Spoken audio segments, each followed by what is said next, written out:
மோகினி பிசாசு. ஒரு கிராமம். அங்கு ஒரு பழைய ஆலமரம் இருந்தது. அந்த மரம் அருகே யாரும் இரவு நேரத்தில் செல்வதில்லை. ஏனெனில் அங்கு மோகினி பிசாசு தோன்றும் என்று கிராமத்தார் நம்பினர். மோகினி ஒரு காலத்தில் அந்த கிராமத்திலேயே வாழ்ந்த அழகிய பெண். ஆனால் அவள் மீது பொறாமை கொண்டவர்கள் அவளை துரோகம் செய்து கொன்றனர். உயிர் பிரியும் முன் அவள் மனதில் இருந்த கசப்பும் கோபமும் அவளை பிசாசாக மாற்றியது.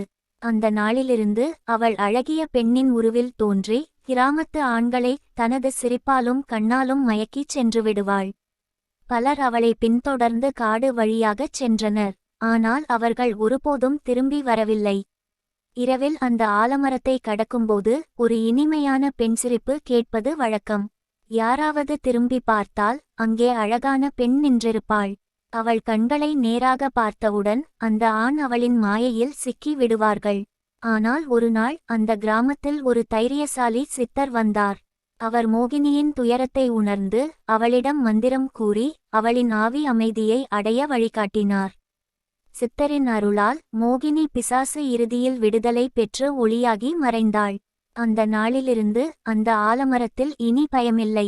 ஆனால் கிராமத்து மக்கள் இன்னும் சொல்லிக்கொண்டே இருக்கிறார்கள், மோகினி பிசாசு ஒரு காலத்தில் இங்கே சிரித்தாள் என்று.